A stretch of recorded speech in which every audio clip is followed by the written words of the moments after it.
Hello everybody, how you doing out there in YouTube land and world? Oh, this is Jerry Diamond with How to Get Out of Babylon. Last night, Gad said that the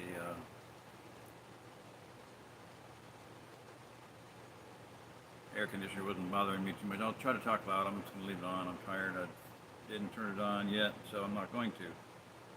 We'll deal with it. I'll listen to it this time, but I didn't listen to it last night. Sorry about that, Chief.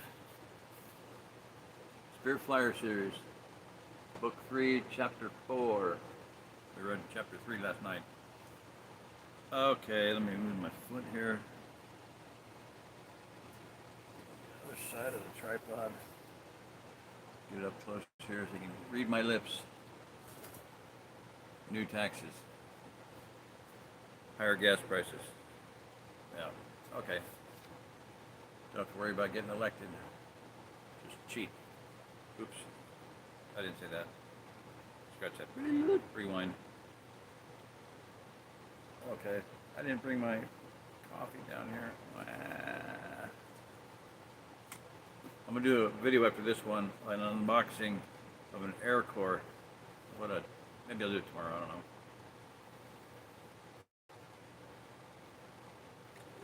I got my whole bathroom area all cleaned up and resurfaced. The floor is done. Pretty cool with those interlocking insulated pad things for like play yards, play pens, whatever you call them. School play areas. I don't know what you want to call it, but anyway, I'll show them to you tomorrow or tonight. I don't think I'm going to do it tonight. I'm tired. 2 nights with no sleep, so I'm a wee bit worn down. I could go to sleep right now. My problem is the same thing it has been for 20 years. I can be tired. I could lay down. I would come home when I was at the house with free DSL. I could come home and I was tired enough that I could lay down on the cold concrete floor and go to sleep. I'd sit down in the chair, turn the computer on, bing, my brain turns on, and I start doing research and I find 100 new rabbit trails to go down, rabbit holes to go down. Bunny trails to follow, and there you go. Usually I'd quit by when I saw the sky starting to light, and I go, oh, I gotta get to sleep. But sometimes not. It didn't stop me. I was going so hard I'd go to noon. So, like I said, if I'd been researching flat Earth, then they'd be dusting my skeleton. I wouldn't have ate, slept, drank, or eaten anything. Okay.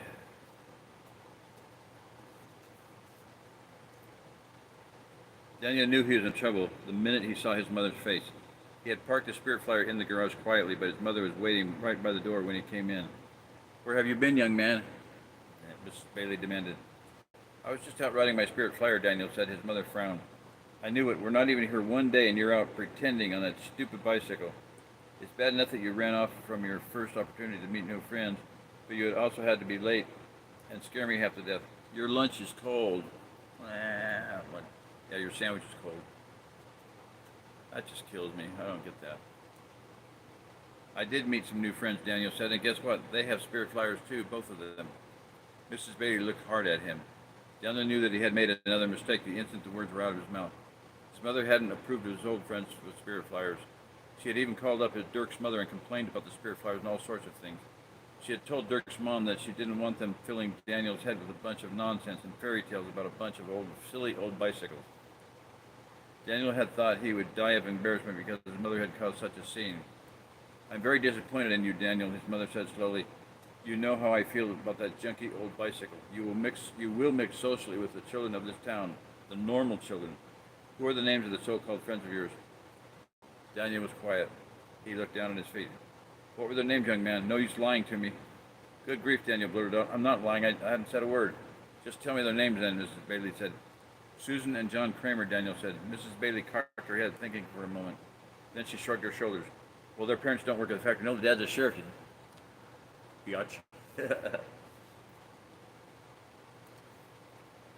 But the name Kramer sounds familiar. Yeah, because he's one of the power people in town. Daniel, I want you to meet other children. You used to be such a good mixer and get along so well like Denise. That's why I've accepted an invitation to the Smedlow's party this evening. Mother, Daniel wailed, I don't want to go to a party. That is precisely why I accepted for you, Mrs. Bailey said. She turned and went back into the house. Daniel followed close behind. Are you going to run my whole life? Are you just going to run my whole life? Daniel demanded. I'm only trying to give you some social skills that you sadly lack. Badly lack, Mrs. Bailey said. Sometimes you're as bad as your father. You're as bad as your father. I'm sorry for my son David. He's so much like me, it's ridiculous. Unfortunately, well, Ian's not. Anyway, David will do something on his laptop. Oh, Rachel, I'm so sorry for you being married to him. Your life's going to be different. Daniel felt a stab of pain inside, as if he'd been punched in the stomach. He hated it when his mother started criticizing his father. What does Dad have to do with me going to a party in Centerville? Daniel grumbled. Nothing, except that he had no social skills whatsoever either, Mrs. Bailey replied. Besides not having any ambition, he couldn't have advanced in a real career even if he'd wanted to. And you want to know why? Because he had no social skills, that's why. He wondered if his mother was right. His father was an educated man. He had earned a master's degree in engineering, but he worked as a custodian in a big office building. His father had lost several well-paying jobs because he was hard to work with. At least that's what his mother always said. He just didn't believe in buttering people up and kissing ass, Daniel said defensively. I added that part. Kissing butt. The sooner you learn in life who butters the bread, the better off you'll be, young man, Mrs. Bailey replied. You've got to present your good points and show you're a winner. When I hire people, it's because they look like winners. Your father has that loser image. He doesn't cooperate. I wouldn't hire him to work for me, even as a janitor. Not a chance. That's probably why he left us, Daniel muttered. He knew the second he said it, he'd been a big mistake. What did you say, Mrs. Bailey asked slowly. Daniel looked down at the carpet. His mother grabbed him by the chin, so he had to look up at her. I asked you a question. Nothing, Daniel sighed. It doesn't matter anyway. I don't like your attitude, Daniel Beatty, his mother said, her voice cracking. Then suddenly she began to cry. Daniel swallowed, watching his mother. As soon as let's go gaslighting, is it? Yeah. People do that around here. I don't like their attitude. Oh, really? Get used to it. It's biblical. Then suddenly she began to cry. Daniel swallowed, watching his mother. As soon as the tears came, an awful, terrible feeling settled over him, a suffocating wave. He hated it when his mother cried. Ever since the divorce, she seemed to swing so quickly in her moods. Yeah, manic depression, much. Borderline personality disorder, maybe, like Amber Heard. I know it rhymes. Is that irony that her last name just happens to rhyme with something that she did on her husband's bed? Yeah, or whatever that word is. Most of the time she acted strong and capable and professional, almost as if she was more a manager at home than a mother. At other times she just seemed to fall apart like a flimsy toy. Daniel couldn't figure her out. I'm sorry, Mom, Daniel said. His mother covered her face with her hands and sobbed. Her shoulders shook. Daniel wanted to comfort her and take back the mean words, but he knew it was too late. They weren't mean, they were just honest. The truth hurt sometimes. He felt sick at his stomach watching his mother sob. After a few minutes, she wiped her eyes. Her makeup was smeared as she looked Daniel in the eyes. Your father is an intelligent person. I give him credit for that, her mother sniffled. And you have even more brains, according to the school test. But intelligence isn't worth a red cent if you can't get along with people. I'm trying to do the best I can with you children. That's why I accepted the invitation to the party for you. Believe me, someday you'll thank me for pushing you out of the nest so you'll learn how to fly. I already know how to fly, Daniel thought to himself, but he had a spirit flyer in mind and he kept his mouth shut. He didn't say that out loud. Are you going to cooperate or not? Mrs. Bailey added. Daniel looked at his mother's tear-stained face and knew there was only one answer. All he wanted at that moment was to make his mother happy again. He nodded his head slowly. The party is at 5 o'clock, she sniffed. I want you to wear nice clothes. Denise is going too. Smedlow's have practically the nicest house in Buckingham Estates. His mother comes from a wealthy family, I understand, so you want to look sharp. So I want you to look sharp. Take your swimming suit. The Smedlows have a boy close to your age, and I think he's even the president of his own little club. If you're lucky enough for him to ask you to join, do it. Become part of the Dead Man's Club. He was afraid his mother would start crying again. You used to like being popular, don't you remember? Mrs. Bailey asked.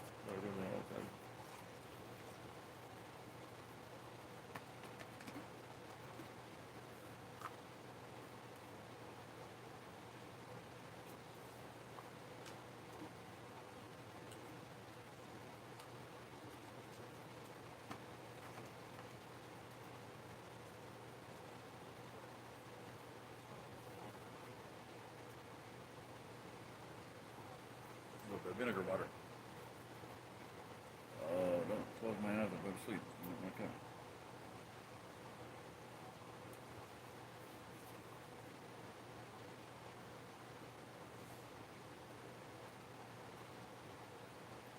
She went to a mirror over the fireplace and frowned when she saw the stains in her makeup. She took the compact out of her purse and began repairing the damage. We may be moving up into Buckingham Estates one of these days ourselves. You might as well be in the clubs of the same neighborhood children in the same social position. Now go eat your lunch and be ready at 4:45. Daniel was dressed and pressed by 4:45, just like his mother had commanded. Though it wasn't far to the Smedlows, Mrs. Bailey drove the car. Buckingham Estates was an area on the southwest corner of town. The lots were big, with houses of stone and brick. All the yards were green and neat. Shiny new cars filled the driveways. Some of the yards had fancy iron fences and gates. The Smedlows house was the second biggest house in the neighborhood. A new house just across the street from the Smedlows was the biggest house on the block. Mrs. Bailey parked in front of this house. Men with tool belts were scurrying in and out of the front door. That's the house of Mr. Faber, Daniel's mother said as they came to a stop. He's the executive vice president out at the factory.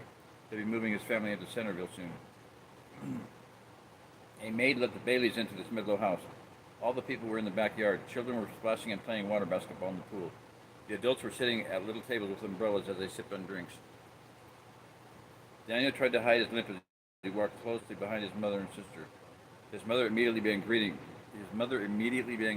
all sorts of people and smiling.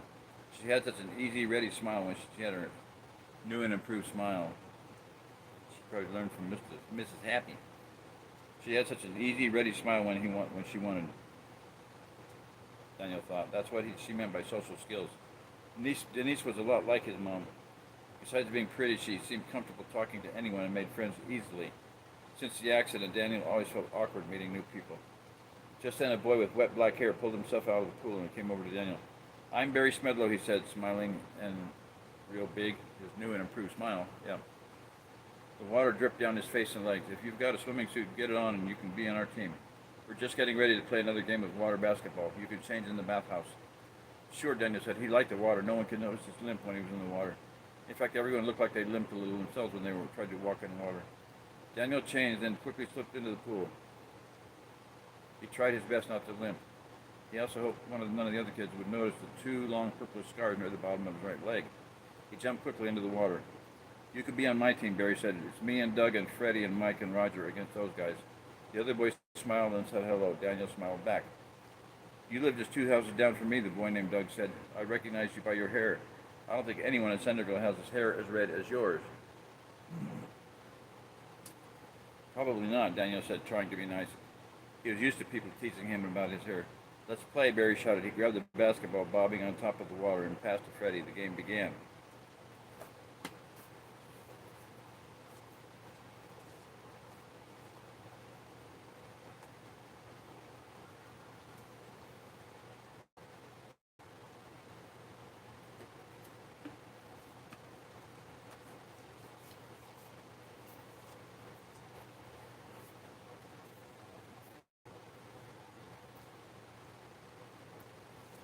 Though Daniel was nervous at first, he did okay. He made several baskets and even intercepted a few passes. 30 minutes into the game, he knew he had passed the first test among the boys. No matter where you went, it was always the same. You had to prove you were good at games or else you were in trouble. Daniel hated having to prove anything, but it didn't matter. He did it anyway. That's what his mother meant by social skills. Deep down, Daniel had to admit he wanted to be accepted by the other boys. Before the accident, he had been one of the most popular kids in his class. Like his mother, he hadn't forgotten in those days. Life had seemed so much easier then. Every so often, Daniel would look up and see his mother watching him. She smiled with great approval as she saw him getting along with the other boys. Yippee-ki-yay. Seeing that smile meant a lot to the boy. Sooner or later, Daniel knew he would have to get out of the pool. He played the game heartily, wishing it would last until dark. Then the other children wouldn't notice his limp and ugly scars on his leg. But Daniel knew it was useless to try to hide forever in the water. Around 6 o'clock, the boys stopped playing to eat the grilled hamburgers Mr. Smedlow had cooked. Daniel was the last person out of the water and realized he had made a mistake by waiting. All the other boys stopped and stared as they saw Daniel limp across the deck to the bathhouse. Daniel felt his ears turning red, but he couldn't help it. He saw some of the boys whispering, though he couldn't really hear. He knew what they were whispering about. After he got his regular clothes on, Daniel walked back over to the group. He wondered if he should have just stayed in his bathing suit like the other boys, but then they would only see the ugly scars on his leg. He avoided the eyes of the other boys and limped toward the table of food. He filled his plate carefully. All the other boys had their food and were sitting at the table away from the adults. Barry smiled and waved for Daniel to come over. Daniel braced himself and limped toward them. Sit here, Barry said, pointing at the lawn chair. Daniel sat back, and before he knew it, he was falling backwards as the chair collapsed. The plate of food tipped up and over his chest. The hot baked beans were the worst, but the ketchup and mustard on his cheeseburger bun were almost sticky. The other boys hooted and howled in laughter as they looked at Daniel. Barry was laughing the hardest, in a loud, braying voice. I knew a girl that did that, actually. She sounded like a donkey. All the adults had stopped talking and were staring. Mr. Smedlow frowned and walked over. Daniel struggled to get up, but his hand slipped on the beans and on the cheeseburger, which only made the other boys laugh harder. Barry was holding his sides and his eyes were wet because he was laughing so hard.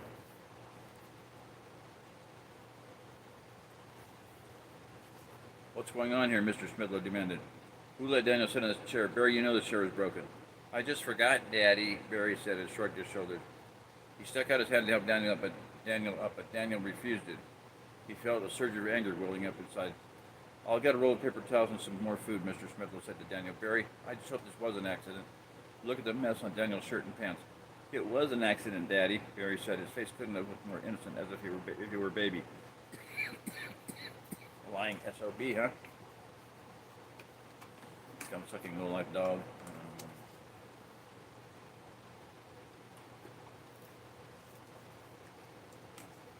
Come on.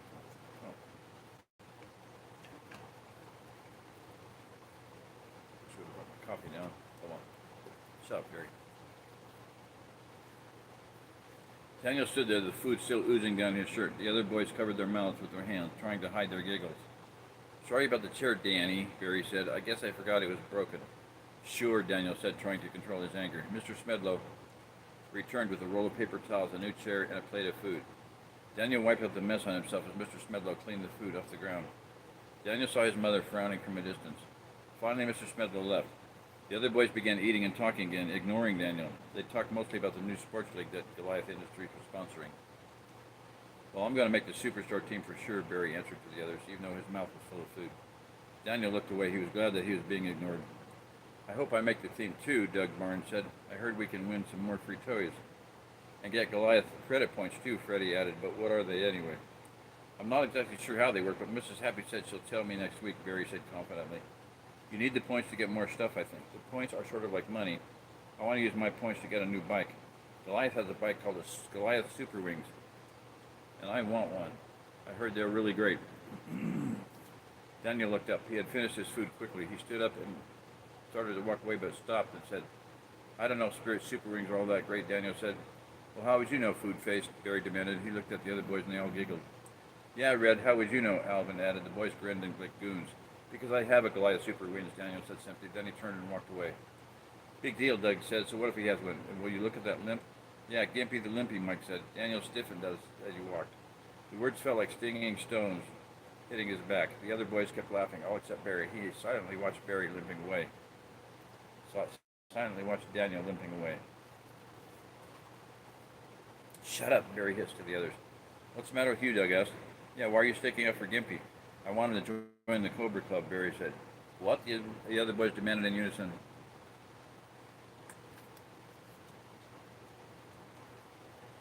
I want him to join the club, Barry said evenly, and I'm calling an emergency meeting right now. We'll meet out in my garage.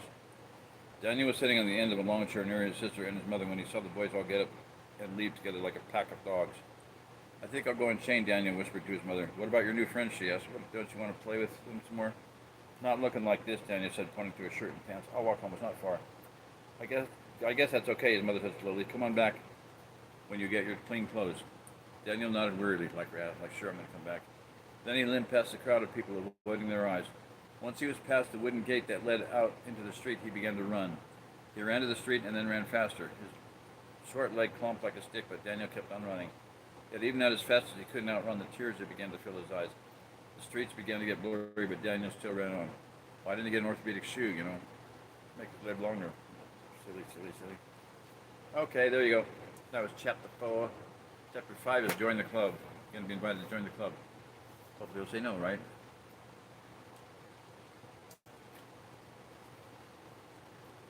There's the old thing about keep your friends close, keep your enemies closer, so maybe he will join the club. I don't know. I don't remember. I haven't read that far ahead. I read this chapter already, but I didn't read the next one. So I don't remember. Okay, so I don't have anything to say. I'm tired. Beat. 2 nights with no sleep. I mean, I was up all night the night before. My friend Rock is going to work, so I was still awake, so I texted him and called him at 7-ish to make sure he was up and going. And he was. Good. And then today, same thing again. I got to sleep about 7.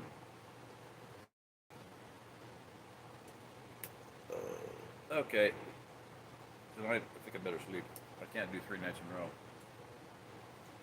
I'm feeling better. I'm feeling like I'm getting healthier, wealthier, younger, and wiser, and stronger. Healthier, wealthier, stronger, younger, and wiser. So, all right. Let's see if anybody tuned in. Blah, blah, blah, blah. Deborah, hey, hopefully you heard me read that one this time. That's cool. I don't know what time it says she got on. 9:21, and I don't know what time it is, so 22. Anyway, if you're still on, Deborah, hello, hallelujah. Glad you could get on. Gaddy Ann didn't get on. I have not heard from Zapped and Kaboom for a long time. I'm kind of worried. Ray Soba, same thing. I don't know. Gad, Ray, and Zap were the 3 regular listeners. I've lost them. So, Deborah, hallelujah. Be sure and go back and listen to the rest of the story if you want. All the videos are up, and you can listen to them any day, any time of any day you want. I like doing it this way. All right. Hallelujah. Good night, everybody.